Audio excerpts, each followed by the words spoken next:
Oui, je sais, je suis désolée, j'ai été absente pendant longtemps là, enfin pendant longtemps, pendant 2 semaines, parce que j'avais partiel et tout. Je les ai encore, mais bon, j'ai décidé de quand même tourner une vidéo parce que je me fais chier. Donc, la bonne année à tous mes nombreux abonnés, je vous souhaite une bonne année et surtout une bonne santé parce que c'est ça le plus important. Aujourd'hui, ce que je vais faire, je vais vous raconter 3 anecdotes. Déjà, première petite anecdote bis, je ne sais pas faire le chiffre 3 comme ça, j'y arrive pas parce que je peux pas plier, voilà. Je peux pas plier ce doigt-là sans que celui-là se plie. Voilà. 3 anecdotes qui me sont arrivées à l'étranger, mes galères. J'espère que ça va vous divertir. Première anecdote, elle est arrivée il y a pas si longtemps, elle est arrivée cet été. J'étais partie en vacances en Italie avec une amie.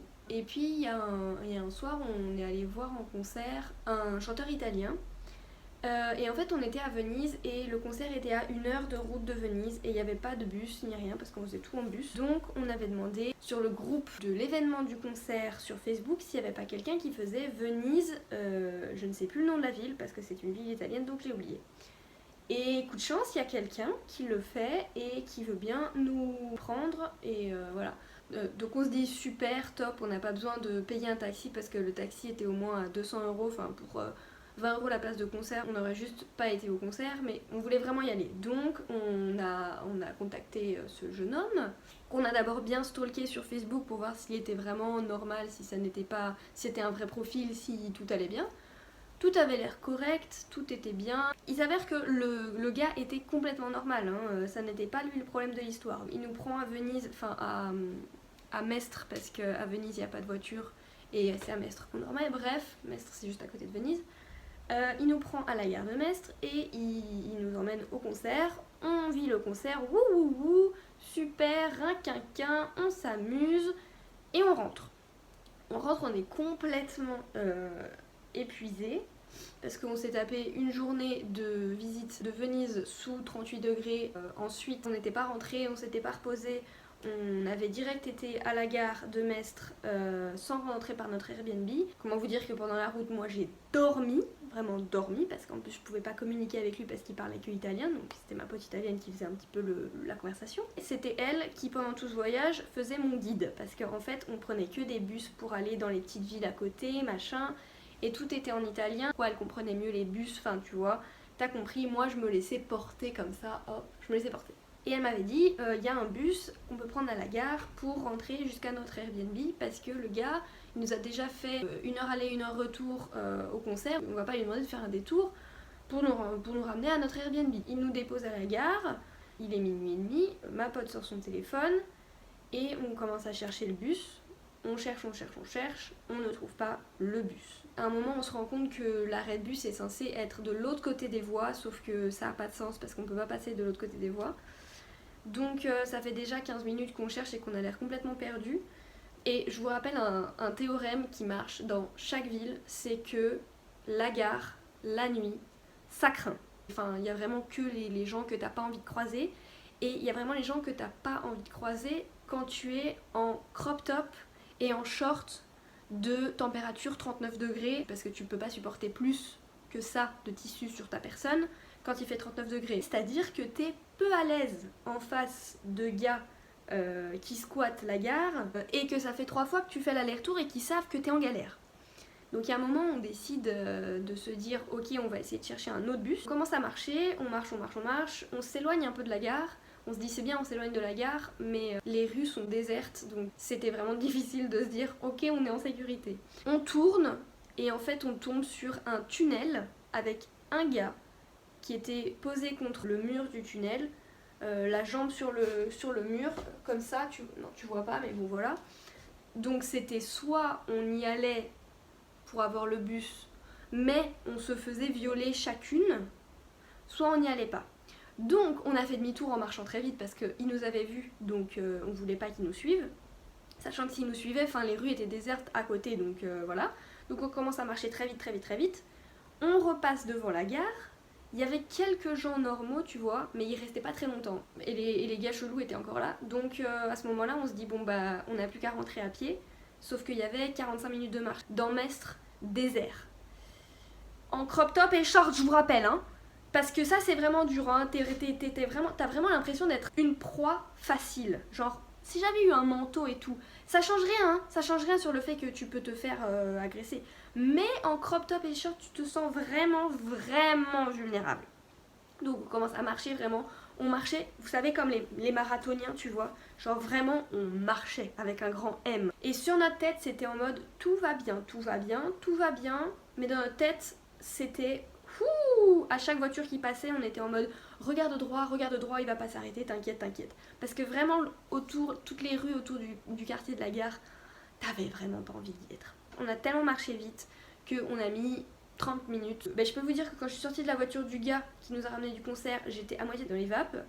Et ça m'a très vite réveillée. Et quand on est rentré à notre Airbnb, j'étais bien réveillée. Je pouvais me retaper une journée de visite de Venise là. Au final, on a juste eu très peur pendant 15-20 minutes avec des gens qui étaient autour de nous, qui nous regardaient et on n'était pas à l'aise. Mais c'était une petite anecdote, ça reste convivial. Ok, maintenant, deuxième anecdote. J'avais 17 ou 18 ans, je sais plus, et j'étais aux États-Unis, en Californie, en colonie de vacances. Et alors à ce moment-là, on était en train de visiter le Yosemite Park, un énorme parc naturel, là où il y a des cascades et tout. Donc là, on était un groupe de 35. Figurez-vous que je me suis perdue. Donc en fait, pour de vrai, je me suis pas perdue. Moi, j'étais pas perdue, je savais où j'étais dans le Yosemite. Mais je ne savais pas où étaient mes confrères. Au début, je m'étais dit, je vais marcher en mode normal pour pas les perdre. Et en fait, j'ai vu qu'il y avait des gars de notre colo qui marchaient à leur vitesse, sans attendre les gens. Je me suis dit, vas-y, c'est bon, j'attends pas. Enfin, si eux, ils attendent pas, pourquoi moi j'attends? Donc je commence à marcher à ma vitesse et tout, je dépasse un peu tout le monde. Sauf que j'étais persuadée que il y avait toujours quelqu'un devant moi. Il y avait toujours deux gars devant moi, je savais qu'ils étaient devant moi. Sauf que ce que je ne savais pas, c'est qu'ils s'étaient arrêtés sur un rocher, un grand rocher, parce qu'en fait, au Yosemite, c'est un petit chemin assez étroit où tu peux croiser, tu vois, mais pas plus de personnes. Et à côté, il y a des rochers sur lesquels tu peux te mettre, tu vois. Et là, ces deux gars s'étaient mis sur ce rocher-là, et moi, je ne les avais pas vus en passant, et eux ne m'avaient pas vue. Du coup, en fait, moi j'ai continué à marcher, je veux aller voir la cascade. Et en fait, derrière moi, ce que je ne savais pas, c'est que les animateurs ont dit c'est bon les gars, on fait demi-tour, on va aller faire autre chose à un autre endroit du Yosemite. Et ils arrivent au gars que j'ai passé et ils demandent au gars est-ce qu'il y a encore quelqu'un devant vous? Et ils disent non, puisqu'ils m'avaient pas vu passer. Donc, toute la colo fait demi-tour, hop. Tout le monde part, sans moi. Sauf que moi j'étais en train d'aller chercher la cascade. Je reviens à mon point de vue. Moi je monte parce que c'est quand même beaucoup de montée. Je monte, je vois la première cascade. Alors moi je prends des photos et tout. À ce moment-là je me rends pas encore compte que je suis perdue, tu vois. Ça fait on va dire 30 minutes que j'ai commencé à marcher toute seule. Quelle idée de marcher toute seule aussi. Oui je sais, mais il devait y avoir des gens devant moi. Oh c'est bon là. J'arrive à la première cascade. Je fais un peu le tour et je vois qu'ils sont pas là. Donc je continue un peu et puis je me dis je vais redescendre puisque il y a forcément des gens derrière moi. Je vais redescendre parce que je vais pas non plus avancer trop vite sans eux. Je savais pas où aller. Je fais demi-tour et je redescends au point de départ et il y avait personne. Enfin, toute ma redescente, je me disais les gens je vais les croiser, tu vois. Mais je les ai pas croisés, forcément parce qu'ils avaient fait demi-tour. Donc bon, il y a un moment, je me dis je suis au point de départ, ils ont dû prendre une intersection qu'ils avaient dit qu'ils ne prendraient pas. Mais ils l'ont prise parce qu'ils ont changé d'avis. Donc j'ai quand même un petit peu pensé qu'ils auraient pu changer d'avis. Mais j'ai pas pensé la bonne chose. Donc bon, je remonte. À une intersection, je prends cette intersection que je n'avais pas prise parce qu'ils avaient dit qu'ils ne la prendraient pas. Je refais tout. Et en fait, c'était un détour pour arriver de nouveau en haut de la cascade. Je refais ça à moitié en courant parce que là, j'étais en mode... Vas-y, je les ai perdus là pour le coup. D'ailleurs, sur le chemin, j'ai croisé des Français et je leur ai demandé vous aurez pas vu un groupe de 40 personnes par hasard? Non, on n'a pas vu. Ça se loue pas un groupe de 40 personnes, donc j'étais en mode bon, ils les ont peut-être pas croisés.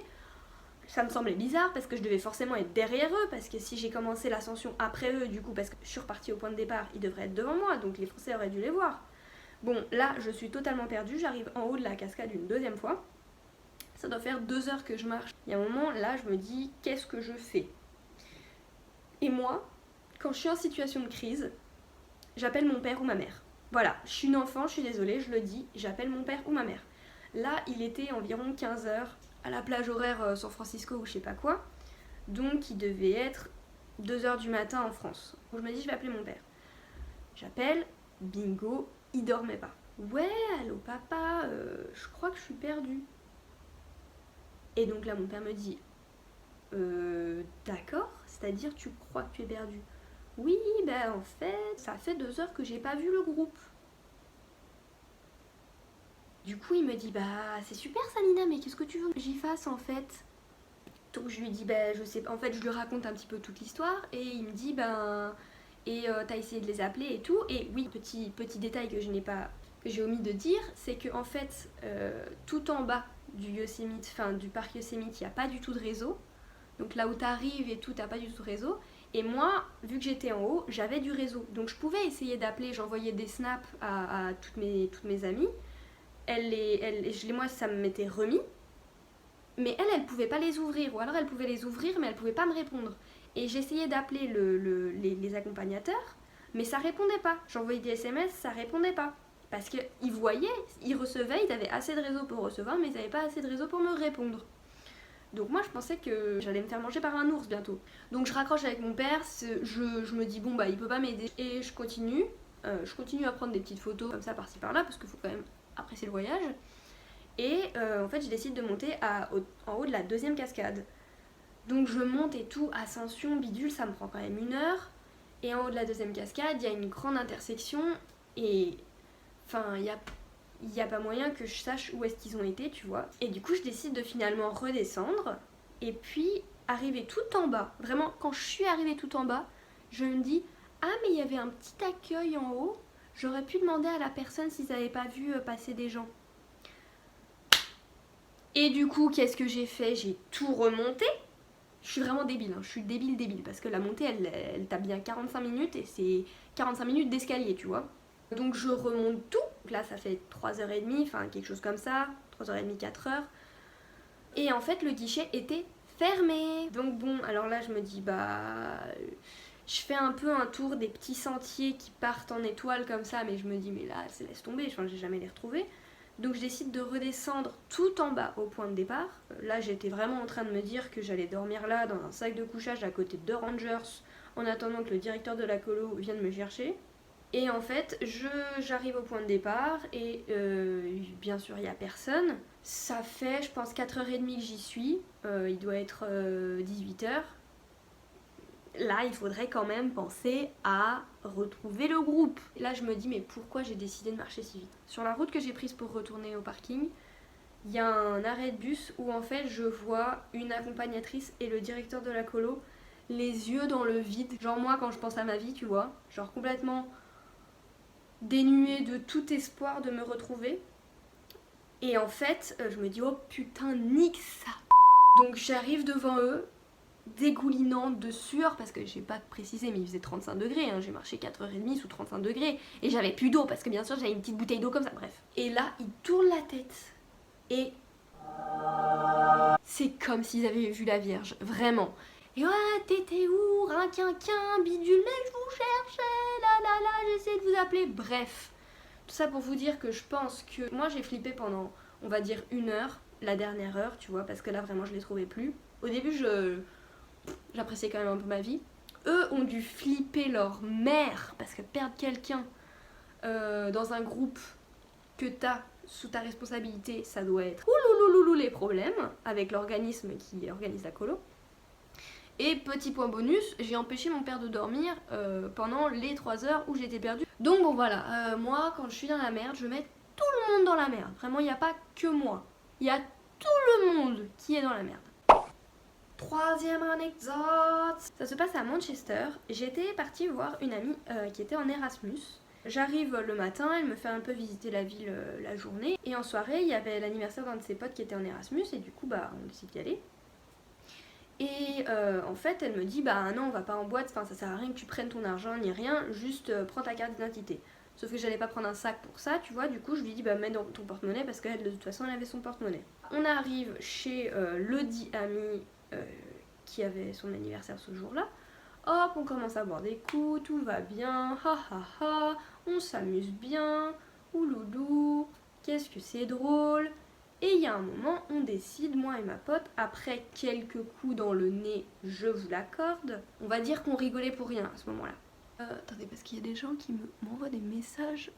Ils sont en train de réviser les partiels et ils me posent des questions et moi j'ai pas commencé. On décide d'aller en boîte. Enfin, c'est pas une boîte, c'est un bar qu'ils aimaient bien, qui s'appelait l'Evolution des Cuba. On marche jusqu'à l'arrêt de bus, hop hop hop, on prend le bus et on arrive à Révolution des Cuba.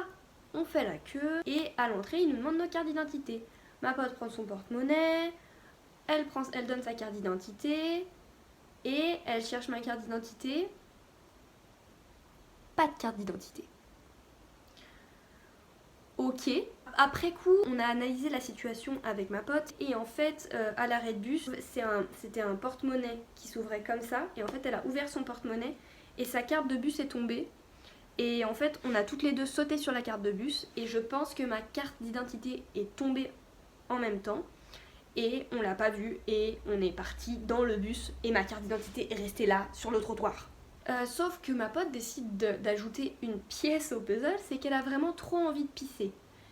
Et elle décide de rentrer quand même, sans vraiment me le dire, tu vois. Elle me dit ouais je vais pisser. Et elle rentre à Révolution des Cuba. Et moi je peux pas rentrer. Je me retourne, elle n'est plus là. Et je me dis d'accord, bon alors je vais commencer à attendre 5 minutes, 10 minutes. Le temps commence à me paraître vraiment très long. Je suis dehors, j'ai froid, je suis en petite veste là comme ça. J'ai 12% de batterie, je n'ai pas de carte d'identité, je n'ai pas de carte bancaire parce qu'on n'était pas censé sortir, donc j'ai pas d'argent sur moi, je ne peux pas prendre de taxi. Et encore pire, je ne peux pas prendre de taxi ni de Uber parce que je ne connais pas l'adresse de ma pote. Je ne sais pas où est-ce que je suis censée demander qu'on me ramène, même si on me ramène. Ben voilà, là, mon corps décide de déclencher la situation de crise. En situation de crise, qu'est-ce que je fais? J'appelle mon père ou ma mère. J'ai oublié de préciser que bien sûr j'ai essayé d'appeler ma pote 35 fois avant et ça répondait pas. Donc là ça a été le tour de ma mère, j'appelle ma mère et là je me mets à chialer ma race. Mais je suis vraiment une tapette, hein. Je chiale ma race, je lui dis maman j'ai perdu ma carte d'identité, ma pote est dans le bar, elle ne ressort pas, je ne sais pas ce que je dois faire, je n'ai pas d'argent machin. Et ma pote ne répondait pas au téléphone. Donc en fait moi j'appelle mes parents quand ils peuvent rien faire. Ils peuvent juste stresser avec moi. Bref, j'ai passé 15 minutes à chialer au téléphone avec ma mère parce que je pensais que j'allais dormir dans la rue. Pendant qu'elle était juste en train de se dire elle va dormir dans la rue. Bah du coup je raccroche, je me mets à chialer encore et encore. À côté de la queue des gens qui vont dans la boîte, hein, je vous rappelle, vraiment j'avais perdu toute dignité. Moi quand je me mets à pleurer, on peut plus m'arrêter. Hein. Je sais pas combien de temps elle a mis pour pisser, mais ça a mis au moins 25 minutes. Après c'est peut-être parce que j'avais quelques coups dans la gueule et du coup, on va dire ma perception du temps n'était pas vraiment la meilleure, mais elle est restée vraiment longtemps pour faire pipi. Si longtemps qu'il y a un moment j'ai pensé qu'elle était partie sans que je la voie, comme une cruche. Donc il y a un moment, enfin, elle ressort et elle me dit bah, ah mais t'étais là, je te cherchais partout. Ah mais t'étais là, je te cherchais partout. Toute détendue, genre elle a vidé sa vessie, elle est toute détendue. Non, mais moi là je suis à 12 sur 10 sur l'échelle du stress là. Du coup on rentre quoi, j'ai pas ma carte d'identité, j'ai rien, on rentre. Donc elle commande un Uber, on rentre, on se couche. Et le lendemain, on avait une autre pote qui arrivait parce qu'elle arrivait plus tard et on lui demande de regarder à l'arrêt de bus pour voir s'il n'y a pas ma carte d'identité. Bon, bien sûr, elle sort de l'arrêt de bus, elle cherche la carte d'identité, il n'y avait pas. Elle rentre, elle nous dit il n'y avait pas de carte d'identité. Bref, on est allé au commissariat, on est allé revoir à l'arrêt de bus. On est allé voir à 2 arrêts de bus, on l'a pas retrouvé. Vous allez vous dire comment est-ce que je suis rentrée parce que je devais quand même prendre l'avion. Heureusement, j'avais ma deuxième carte d'identité, ma carte d'identité belge, parce que j'ai la double nationalité et du coup j'avais une deuxième carte d'identité que j'avais sur moi. Heureusement, parce que sinon j'aurais dû aller au consulat de France ou je sais pas trop quoi, enfin...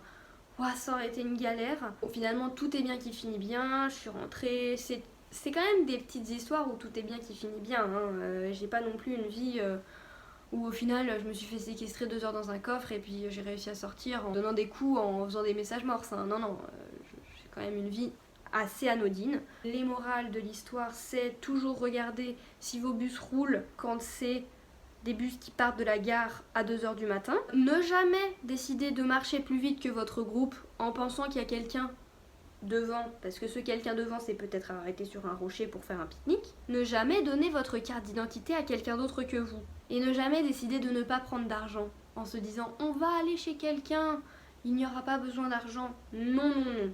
Donc j'espère que ces petites anecdotes vous ont plu. Si ça vous a plu, je peux en faire d'autres parce que j'ai d'autres histoires à raconter. Et puis ben voilà, je vous souhaite un bon début d'année. Et puis ben on se retrouve bientôt pour de nouvelles anecdotes, de nouvelles aventures, de nouveaux tests. Et puis ben voilà, c'est tout.